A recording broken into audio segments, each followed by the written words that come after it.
Welcome back, everybody. It's a Decline and Fall special today, dealing with the aftermath of the U.S. apparently devastating, according to Donald Trump and drunk Pete Hegseth, strikes on Iran's nuclear program, which, of course, turn out, much like everything else in the Donald Trump empire, not to be quite what they were perceived as being. So, for instance, a Donald Trump casino doesn't necessarily make any money. A Donald Trump steak doesn't actually consist of much beef. A Donald Trump apartment might well be non-existent. Trump wine turns out to be have the consistency of fermented Ribena, and the Trump presidency turns out to be roughly the same as a Joe Biden presidency. And Trump's strike on Iran turns out, as we shall see, to be what I think he's best described as an act of flailing impotence. Kit Clarenberg joining me live and in person from the once and future socialist Yugoslavia. How troubling is it for you that our judgments on this program keep getting proven to be correct? At the risk of sounding extremely smug, it is a heavy burden and an often boring one being proven completely right. And I think that in our Iran special last week, we explicitly stated that the empire had effectively checkmated itself into a position whereby they had the option of instigating all-out war, which they were certain to lose at extreme cost, or backing off in the manner of the British in 1956 in Suez and suffering a major embarrassment of that ilk. What appears to have happened is a middle way between these two mass extinction events for the empire, whereby, as we'll get into in due course, the Iranians were struck. They were warned in advance of the nature and the target and the scale of the US strike. They were promised that this would be a one and done effort. All of the hot air projected by Trump and his allies about the scale and significance of this are empty tub thumping and braggadocio, which Trump is very good at. You cannily listed his history of attaching his name to failed business initiatives. I think this is an example of a failed military initiative with a lot of hype attached, but no underlying evidence to support it, and much running contrary to it. Now, I would ask, just as a preface, our viewers to think back to when Trump did something similar in 2018, when he bombed Syria in response to the alleged and evidently staged gas attack in Douma in Syria, where he carried out strikes on Syrian territory. The Syrians and the Russians were warned in advance where the US would attack to ensure that they could get their people out and that damage would be minimal.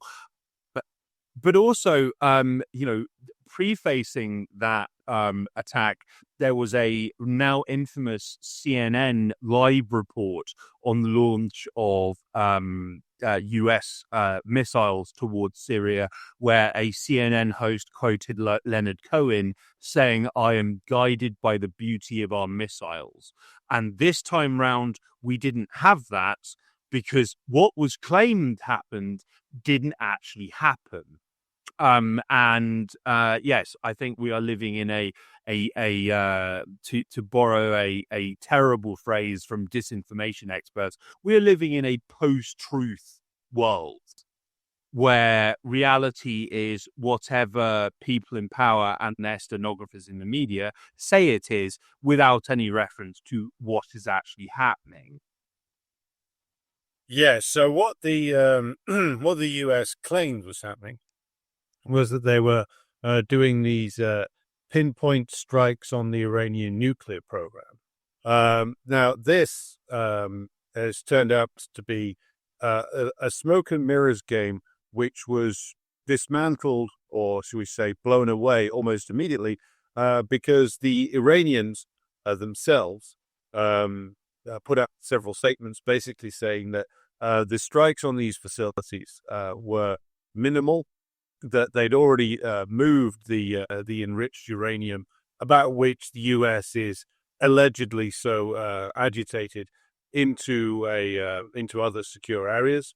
And also from the satellite photos that were released, including from sources in the U.S. itself, what was revealed was a series of craters on Iranian mountainsides from U.S. missiles that, depending upon which account you believe, were either launched by B-2 bombers, which personally I find unlikely, or alternatively were launched from U.S. submarines way out to sea, so that these would be, of course, as safe as possible from any Iranian retaliation. Would be the risk, even if you used like a B-2 bomber, of potentially having it shot down. And the U.S. imperialists and their British allies don't like any kind of operation where they could be left with casualties and or prisoners being taken. So in my view, firing missiles from a submarine makes the most sense. It carries with it the least possible risk, because what's actually been done here is, in reality, enough to do two things. One is to take the heat off Trump domestically, to quote unquote do something to aid Israel, and that'll be Trump's primary concern.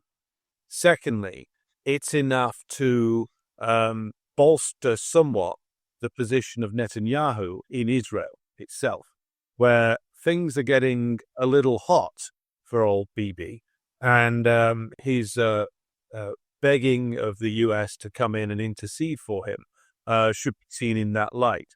The war that the U.S. got Israel to instigate is not going well.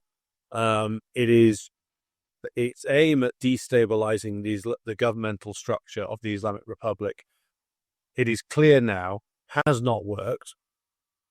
Iranian society is consolidating behind the leadership, even those elements that were looked to by the US and the British to cause some kind of revolt. They have actually rallied behind the government in what you would call a display of patriotic, anti-American, anti-Israel unity. And so the gamble they took has failed. More to the point, the Israeli regime itself is being severely damaged by Operation True Promise Free. And this poses significant problems to the US. But the response being as minimal as it had been, for all the grandiose announcements beforehand that we were going to do this, we're going to do that, we're going to do the other, it turns out they couldn't do any of these things. Because if the operation organized by CIA, MI6, and Mossad for uprisings inside Iran doesn't work, then they've got nothing else. And as it turns out, they've got very little else to offer other than more of the same. But Kit, what was your analysis of the politics of the strike? Well, yeah, I mean, it's very, very clear that Israel's objective here was to try to bring about internal destabilization, which would destroy the Islamic Republic, and failing that the US would come to their rescue. Now, as we have discussed ad infinitum on past Decline and Fall broadcasts, do check them out. The US doesn't have the wealth or the muscle to do anything like this anymore. Moreover, their drubbings, particularly in regard to their, the empire was beaten twice in under a year by Ansarallah. Okay, and both times we were told that Yemen was going to be absolutely decimated. Both times, these engagements ended with the U.S. running away with with its tail between its legs, having been absolutely battered by God's partisans on both occasions. Now, there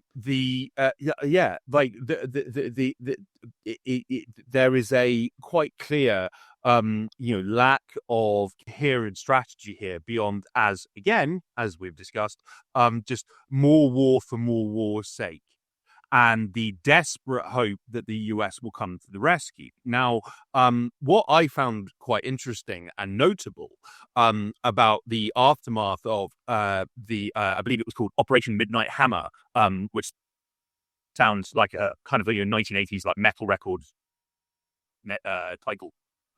That in the immediate aftermath, Trump claimed, "Oh well, we've obliterated Iran's nuclear facilities.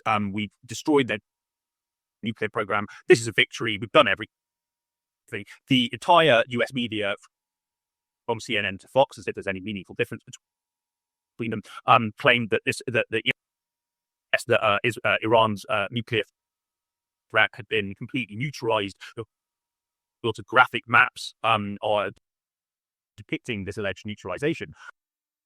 But the response of the Iranians to this alleged, world-changing foresight was very muted. It was kind of eye-rolling condemnation of quote-unquote American aggression. They didn't seem particularly concerned by it, or particularly perturbed that it happened. Reports have emerged that yes, that the Iranians were warned in advance, that measures were undertaken to ensure that nobody was harmed and nothing would be damaged by a US strike. There is forensic analysis by investigators. Attach whatever significance to that you wish. That actually the damage was extremely minimal. Whatever was flung at Iran was meager in the absolute extreme. And I think from Trump's perspective, this solved a lot of problems, at least in the short term. He can claim to have acted tough on Iran. He can use the Israel lobby at home, claiming, "Oh well, we've delivered on our rock solid determination to protect Israel from any and all external threats," and it also avoided the risk of all-out war with Iran, which the US knew it would lose badly, and would be extremely costly if they dared try it. Now, already we are seeing signs that there is an enormous amount of backpedaling on the significance of the attack. This is after the initial 24-hour burst of jingoistic yelping about the significance of these attacks. Actually, they don't seem to have achieved anything, and they've probably galvanized and remotivated Iran to take out Israel, like in its totality. Now, we see footage of masses of Israelis fleeing the country via boat because there are restrictions on them leaving via air. Even though Britain and Germany have been chartering flights to get their people out of there. We have seen Israeli officials kind of like row back a bit on their ambitions. They claim there were numerous Israeli news networks that said, "Oh, well, Tel Aviv or quote unquote Jerusalem wants this wrapped up in a week's time." Of course, that's not up to them. It's up to Iran, and they are leveling major Israeli cities. To an extent that Israelis have never known or experienced. And that psychological impact, having been this imperial satrap and bully, which has, with total impunity, wrought death misery and destruction on its neighboring countries, particularly Lebanon and more recently Syria. Part of their national identity is, well, we are the plucky underdog that's never been defeated in war. We don't get hurt. We hurt other people when they come after us because, never again. Blah, blah. No, I think that there has been a huge psychological impact of the ineptitude and inefficacy of Israeli strikes on Iran. As we say, the attacks on Tel Aviv et al. Will continue apace. These cities are being reduced to rubble with minimal civilian casualties. And Israel is again backed into a corner and doesn't really have a way out at this stage. Its air defenses are non-existent. The Iron Dome, which we were told for a decade and a half, was the only thing protecting Israelis from total annihilation on a daily basis, has been proven to be totally useless in the face of Iranian ballistic and hypersonic missile strikes. And, they'd not even reached the end of their old stockpiles of these missiles. When the new stockpiles come into play, we could see even more destruction on a grander scale. I think that this is far from over. This is just the beginning. Well, yes, and also it does bring out the question of where the Iranian response goes, because as many Iranian commentators, including Tehran Times, have pointed out, any further U.S. involvement will inevitably come from U.S. bases in the region. And Iran has a lot of short-range and medium-range missile capacity to do severe damage to U.S. assets in the region, including, of course, in Saudi, in Qatar, Bahrain, Iraq, etc. And also, you have the fact that the Yemenis have declared today, in fact, that their ceasefire with the U.S. is over, and they are joining the war as an ally of Iran, which could lead to the Red Sea being closed to all Western commercial shipping, which will lead to, of course, a further destabilization of the Western economies. Something that Trump can't afford to happen. But then again, as we have said over and over again, they can't afford for that to happen, but they can't afford to not attack Iran either. Because this is crucial on two levels. As we have said, it's crucial on the one level because the US wants Iran, ideally, back in its orbit as a stable client state, as it was in the time of the Shah. Or if they can't get that, collapse it into total chaos, a la Libya and Syria. The other major factor here is that Iran is now a key ally of both the Chinese and the Russians, and what the U.S. needs to take them out. But what's become clear from this is the U.S. can't take them out. All of their air power might have the capacity to do a lot of damage to Iran, but causing the collapse of the government isn't in their capacity to do. And again, I would urge our viewers to go back and watch our analysis of the war on Yugoslavia for an explanation as to the limitations of air power and how government and various different systems can survive that. So now the US is left with a severe problem because it doesn't look as if the Iranians are in the mood to stop. And not only that, the Iranians don't need to stop targeting Israel. And as the late Secretary General of Hezbollah pointed out, Hassan Nasrallah, the aim of this, from the point of view of the resistance groups, which of course includes Iran, which stands behind these groups, and again, as U.S. agent Benjamin Netanyahu frequently says, Iran is the center of these resistance groups, is the backer of a lot of them. So Iran follow it in a strategy which is shared, I think, between Hezbollah, between Ansarullah and it themselves. Iran can proceed onwards and doesn't need to necessarily target US bases. They can continue to just hammer and hammer and hammer the Israeli regime, but it gets close to collapse. And we're already seeing signs that that's in the works because Israeli media, not just Haaretz, but other Israeli media, are admitting that there's more and more problems coming up now in Israeli society. So, for instance, the glaring divisions between the different layers of Israeli society are coming out. So you've got Arab Israeli citizens being denied access to bomb shelters. You have not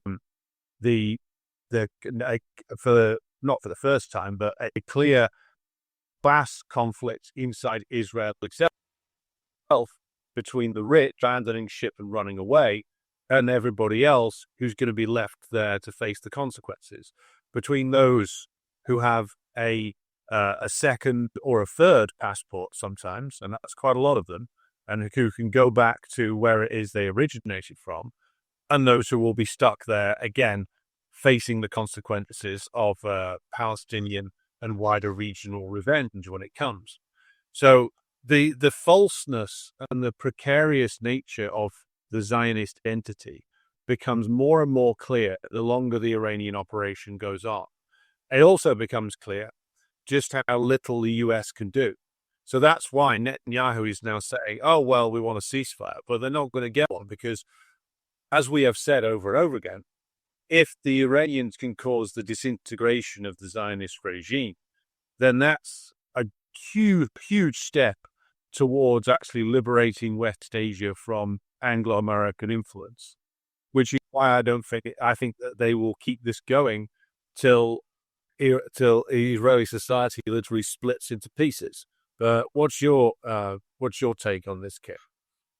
Well, I mean, I think that splintering could be, a matter of weeks away, given present trends. And I think, again, just to return to our two-part deep dive onto the destruction of Yugoslavia, we focused on the role of the OSCE, which is the Organization for Security and Cooperation in Europe, in assisting NATO's criminal 78-day-long bombing of Yugoslavia, March to June 1999. They mapped out sites for NATO to target. They were coordinating with the CIA's proxies on the ground, the Kosovo Liberation Army. Coincidentally, on the day before Israel carried out its strike on Iran, which they have been talking about and wanting to do for over a decade now. A day prior to that, Iranian media published documents indicating that the International Atomic Energy Agency, the IAEA, had provided Israeli intelligence with the names of several nuclear scientists who were subsequently killed. Now, other documents indicate that the current association chief, Rafael Grossi, enjoys a close clandestine relationship with Israeli officials and frequently on their orders. Now, these files are part of a much wider trove obtained by Iranian intelligence, which allegedly contained unprecedented insights into Tel Aviv's own illegal, denied secret nuclear weapons program and its relationships with Europe, the US, and other countries. Now, you've got to bear in mind that Trump is still now talking about some kind of deal with the Iranian government over its nuclear program. The idea that, given these disclosures, that Iran is going to allow a quote-unquote intergovernmental organization anywhere near it's anything of any sensitivity within its country, or it's going to comply with the demands of the US for inspections and other some components that formed the Obama era nuclear deal with Iran are completely farcical. They're completely ludicrous. And what's going to happen, and this was as predicted by the ever outspoken Dmitry Medvedev, that he notes that, well, okay, so this strike is going to lead, these strikes in Iran are going to lead Iran to actually develop nuclear weapons.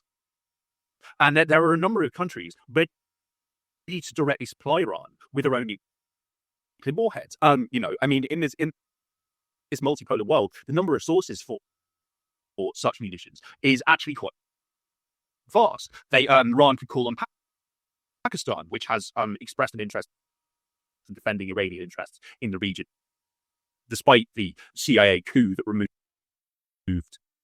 what's his name, the former Pakistani Imran Khan. Yeah, removed Imran Khan because of his aggressive neutrality on Ukraine. Russia could well provide Iran with the technology or nous to start building its own nuclear weapons. Iran looks at North Korea, which is flourishing at the moment, and the mainstream media admits this. The reason that North Korea has not been targeted by the empire or its vassals is because they are a nuclear power. So there's now in fact a green light for Iran to seek its own independent nuclear capability, and in the process they may well seek to neutralize completely the Zionist entity, because, as again we've discussed and is very well established, the origins of Israel were a desire first by the British and then by the Anglo-American global kind of post-World War II global empire to create a quote-unquote loyal little Ulster in the Middle East, which would serve as a foothold for destabilization, intervention, regime change, all sorts within the wider region. They understand that the Iranians understand you get rid of Israel, and Western powers are left there standing with their dicks in their hands. They're a key source of disruption and power within the region is gone. And as this very flaccid, overhyped strike by the US demonstrates, there is a lack of ability, or at least willingness, to do anything serious to counter Iran's power. Now, on the willingness point, I dare say that there are enough people within the power structure within the US and Britain, for all of the fiery rhetoric, who understand that it would be suicidally insane to launch all-out war on Iran, and such an action would require many sign-offs within different agencies at every level, which may not be forthcoming. But not only that, it's the fact that on top of a resistance, there is an inability. It must not be forgotten, and I think we stressed this in our last edition on Iran, and this is something that I've written about extensively. Is you've got to understand the extent of the defeat of the empire by Ansar Allah in the Red Sea twice. Okay, America may not have officially suffered serious casualties in these conflicts, but their entire military machine is not structured to casualties. It's structured for one-sided gang beatings of countries that can't fight back. That will not be the case if they launched a serious military strike on Iran. The body bags would be flooding back to major Western capitals with alacrity were a all-out war to erupt. It would be deeply unpopular. There could be no consent manufactured for such an effort. right? So again, like the empire finds itself kind of checkmated, where it's like, well, we due to all of this rhetoric and moving all of these military assets to the Gulf and West Asia, we've set ourselves up for a major conflict that we know we can't win, and we probably can't even fight with any seriousness. Like, the empire is close, it is completely naked at this point. And moreover as well, I mean, the idea that they could get European countries on board with this is complete stark raving mad. Like, I mean, maybe Britain, might be willing to play poodle again and stump up troops and other, material for a strike. But other European countries want no part of this, despite their kind of boilerplate incendiary rhetoric about how we must prevent the Iranian regime from securing nuclear weapons. They know that their own militaries are basically defenseless. They've disarmed themselves by sending all of their equipment to Ukraine to be destroyed by Russian artillery and drones. So yeah, I mean, this is a very interesting point in history where I think the limits of Western power are perhaps larger than ever, and they've been pretty unambiguous since February 2022. But they are being writ very large. People with grand ideas, such as like Michael Kurilla, who's the head of CENTCOM, which is the Pentagon unit that covers Central, West, and South Asia. It seems he is very hawkish and has all of these grand ideas of striking Iran and taking out Ansarallah. But like the US's capability to do this is non-existent. Yes, and also their ability to sustain any kind of casualties doesn't exist. The moment that this hits home inside the United States through either the emergence of a large amount of body bags coming back, which the US is desperate to avoid, or trying to mobilize US society for war, which they don't want to do. To assemble, as we have said over and over again, the kind of invasion force you'd need to actually go in to Iran and conquer it, you'd need like 1 million to 500,000 met to 1.5 million met.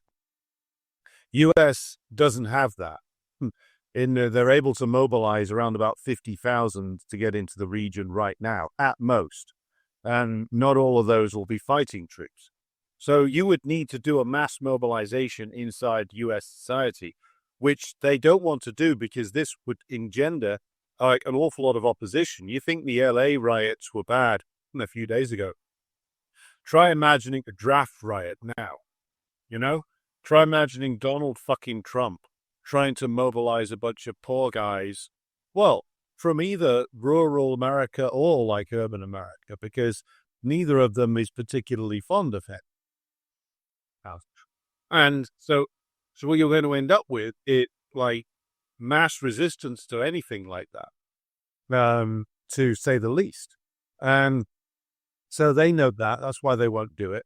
They still think that if they just keep lobbing bombs at Iran and getting the MEK or the Balochi separatists or the Kurdish separatists to turn up and set a few bombs off, they can do to Iran what they did to Syria. Iran's a completely different kettle of fish when it, in terms of its system, in terms of the fact that it was produced by a revolution. That you still have in Iran like popular revolutionary committees that are there to defend the revolution, like who can mobilize quickly volunteer revolutionary militias to go out and combat any such like machinations done by separatist organizations or terrorists. Right? It is again a case where the empire's planners built a war around what they imagined Iran is, not what it actually is. Just as their Russia war strategy was built on information that was at least a decade out of date, maybe longer. Their image of Iran is completely out of step with Iranian reality and remains so, which is why they're going to keep failing.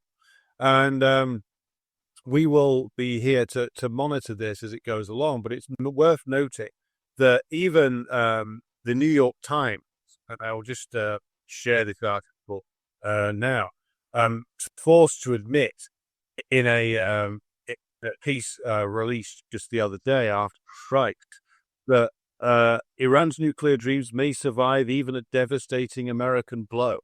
And this was actually just from this morning, where the New York Times, which is basically the sort of one of the Bibles of the American ruling class, was obliged to admit that the strike essentially will do nothing to actually stop Iran getting a nuclear weapon. As Kit says, there's plenty of examples of countries which will, such as Pakistan, such as the DPRK, such as possibly Russia itself, which could assist Iran developing a nuclear weapon, maybe not openly. But the admission that this is all like for nothing is a very interesting one. And the fact that they've had to make this admission almost as soon as the strike was carried out should tell us just how little this has actually done. And they know it. But what it's done really is essentially buy Trump a bit of time, which you won't be able to do anything with. But that is essentially what we're into here. It's delaying the inevitable. I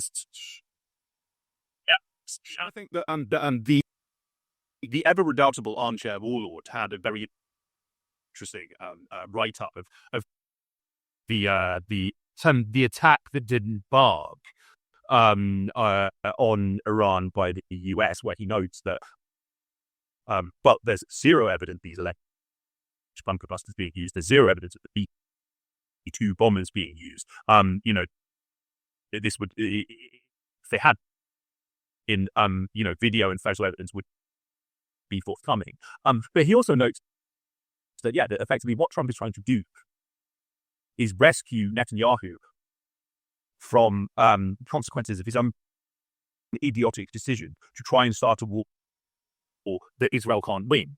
But it's also a war that the US can't win either. And, if what the US did, and I'm not saying this is the case, but if what their flaccid and self-admittedly kind of empty, hollow,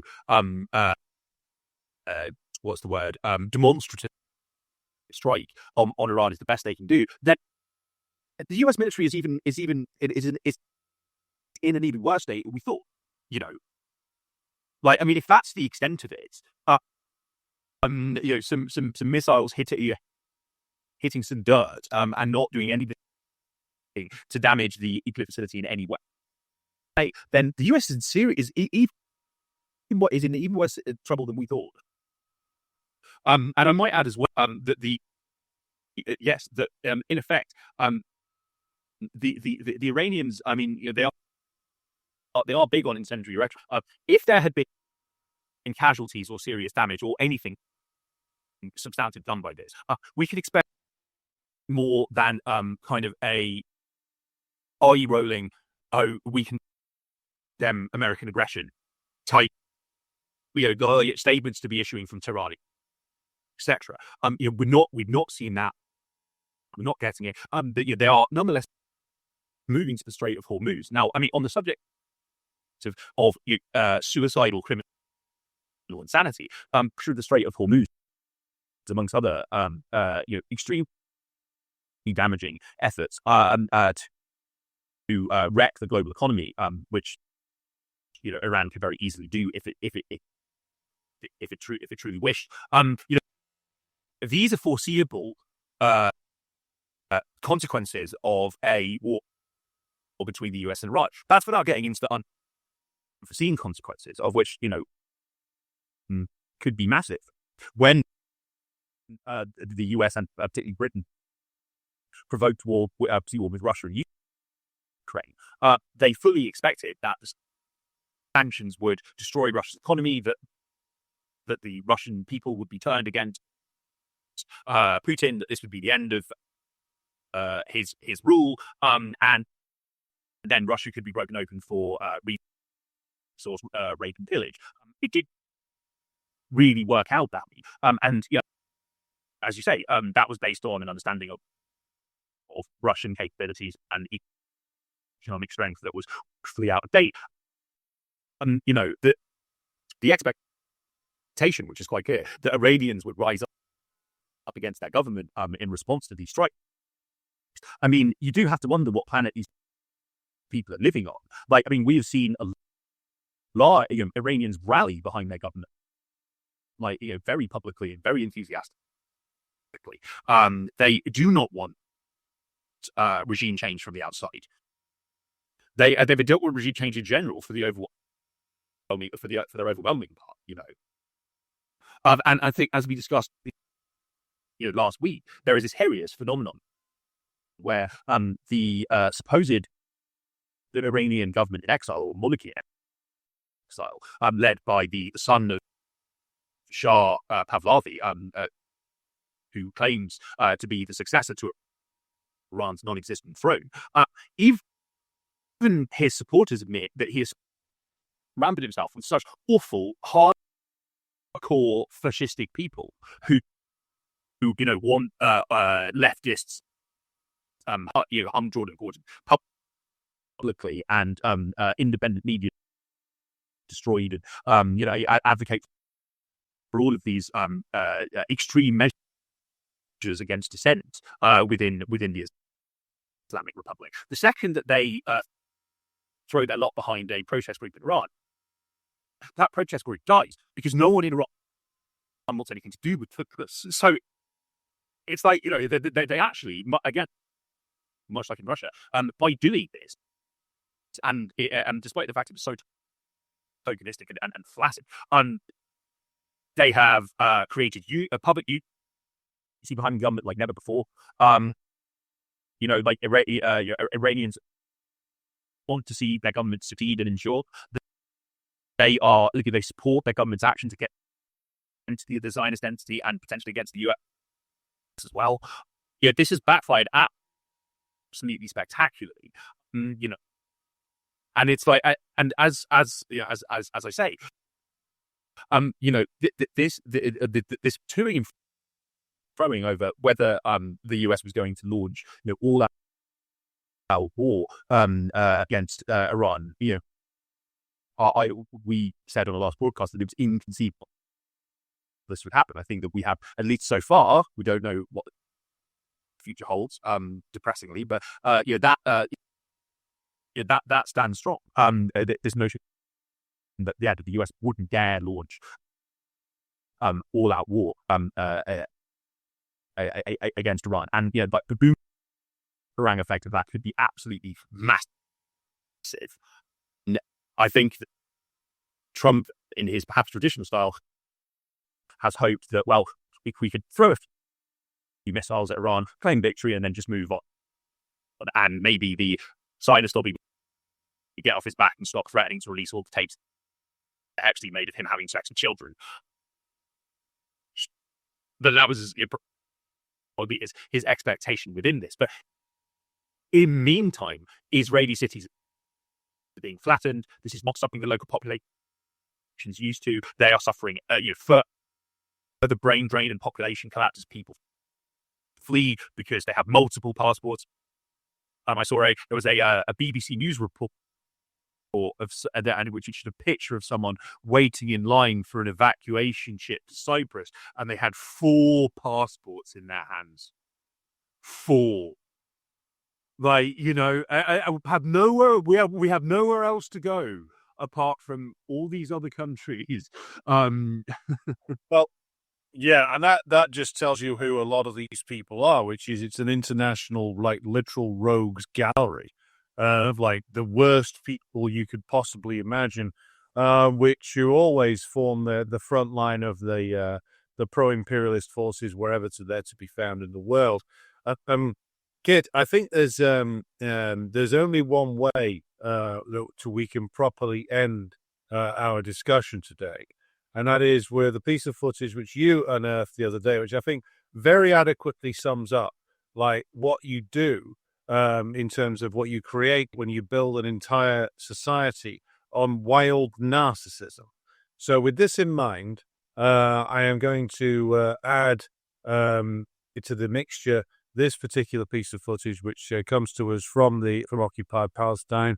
No spoilers for this one, ladies and gentlemen, but do enjoy this, if you'll bear with me for just a moment. This comes to us as a direct consequence of the Iranian strikes on Israel. And here we go. As we can see there, the Israeli woman is running with the camera, desperately trying to carry on shooting a selfie, whilst at the same time the missiles are literally falling. And wait for it. There you go, right into the lamppost. Picks up the camera, carries on, which, if nothing else, is dedication to the art of narcissism. And that, I think, it is, as you correctly say, Kit, the exact right way to end this particular episode. This is a special episode of Decline and Fall. We will be back with you again with our regular programming later this week, because there's a lot to say, not just on the Iran question, but on the Ukraine front as well, which has been neglected in recent days. But there's an awful lot going wrong there for the empire too. But until next time, from me in Glasgow, it's good evening, and we hope to see you again soon. Cheers, guys. Thanks for joining us. Take care.